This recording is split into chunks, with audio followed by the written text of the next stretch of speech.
ജന്മം സഫലം എൻ ശ്രീരേഖയിൽ സ്വപ്നം മലരായി ഈ കൈക്കുമ്പിളിൽ.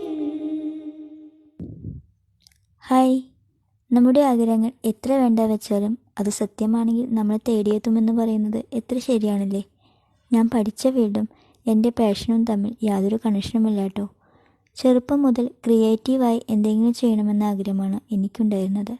പക്ഷേ ഏതൊക്കെയോ സാഹചര്യത്തിൽ എനിക്കെൻ്റെ പാഷനെ മാറ്റിവെക്കേണ്ടി വന്നു. എന്നാൽ ഞാനിപ്പോൾ ഹാപ്പിയാണ് കേട്ടോ. എന്തെന്നാൽ മാറ്റിവെക്കേണ്ടി വന്ന എൻ്റെ പാഷൻ എന്നെ തേടിയെത്തിയിരിക്കുകയാണ്. അതിൻ്റെ ഹാപ്പിനെസ്സാണ് എൻ്റെ വീഡിയോയുടെ സ്റ്റാർട്ടിങ്ങിൽ നിങ്ങൾ കണ്ടത്.